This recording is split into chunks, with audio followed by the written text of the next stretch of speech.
And joining me on the line now is the chairman of Overberg Karate. And in the world of karate, he is known as a sensei. Of course, they have a lot of different titles. They call them senseis and senpais and shians and hanshis. And in this case, it's Sensei Ronnie Knott.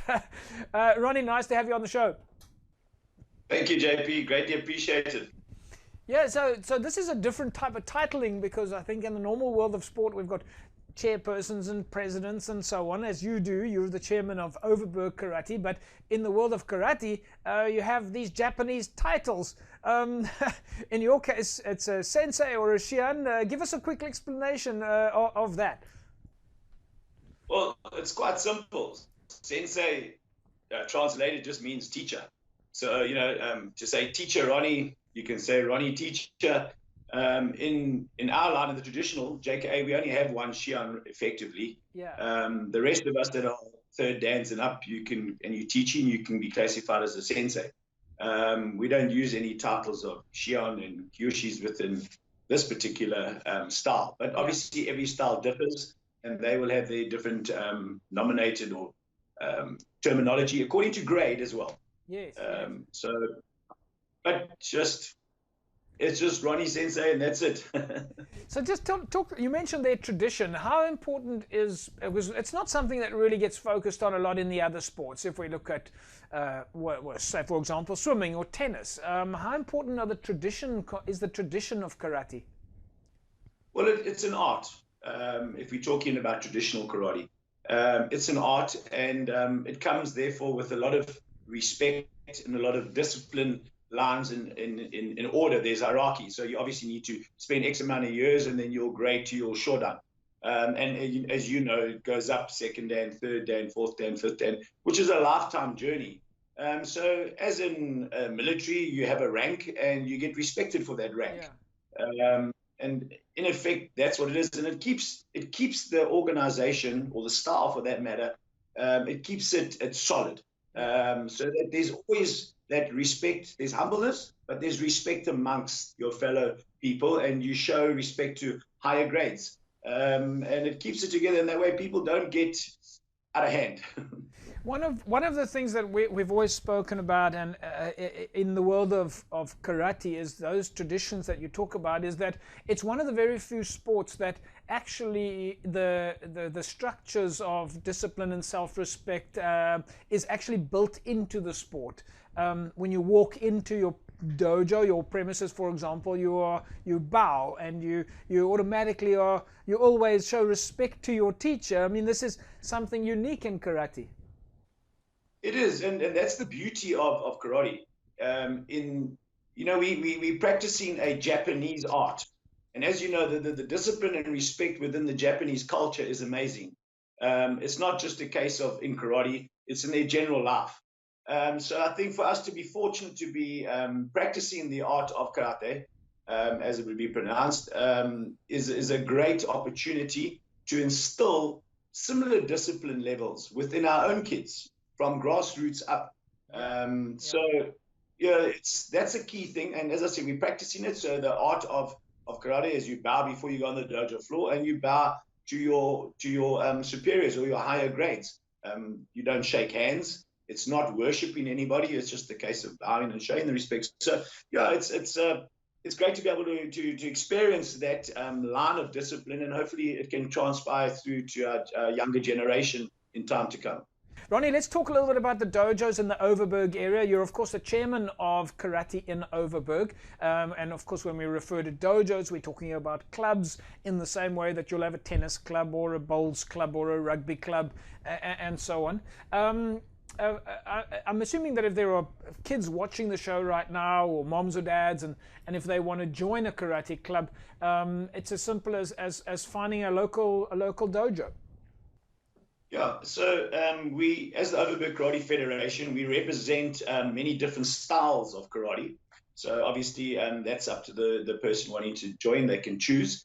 Ideally, they can just contact Lazan Fraser.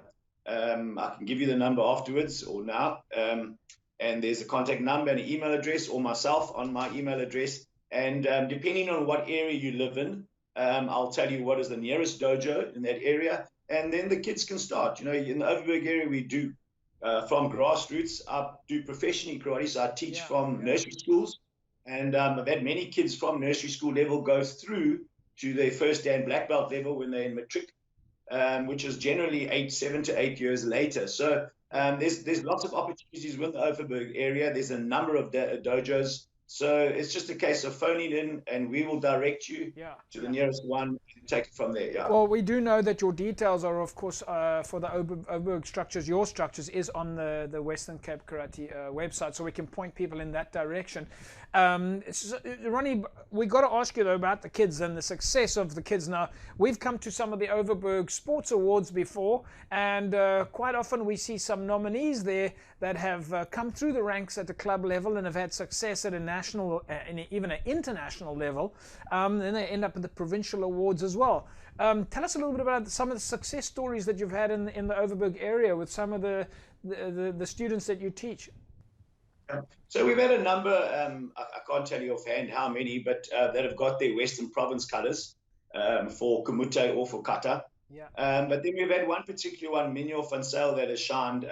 She's been consistent every year for some years now with the Sports Award. She is a Protea.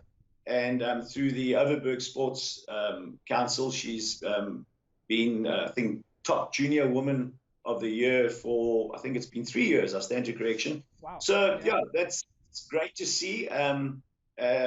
Obviously, as you know how the system works in the KSA, you need to be constantly consistent.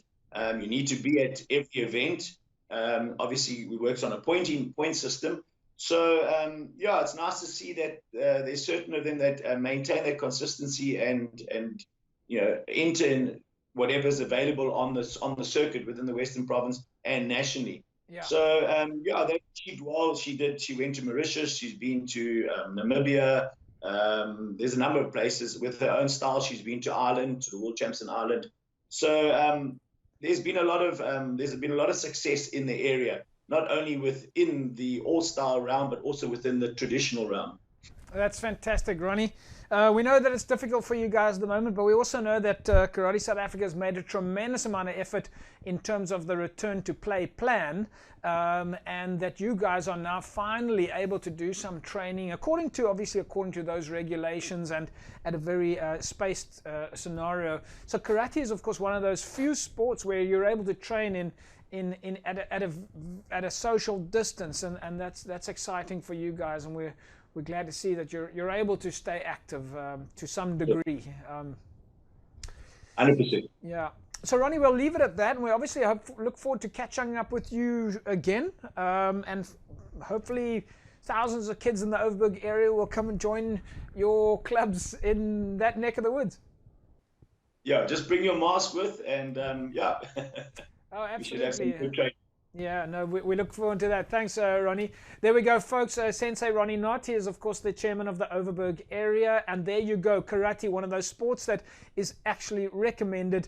I love the fact that all of those components that we're talking about there, the self-discipline, the honor, the integrity system, are built into the traditions, which really bodes well for a sport contributing into our space. And that really is fantastic. So just go and look out there for the Western Cape website, www.westerncapekarate.co.za, and you'll find the Overberg details there, and get a hold of Ronnie Knott and go and enroll. Go find yourself a dojo, or a club as we call it. Folks, when we come back from the break, we'll catch up with the Yantolo twins. They've had incredible success in the world of fencing. Back in a sec.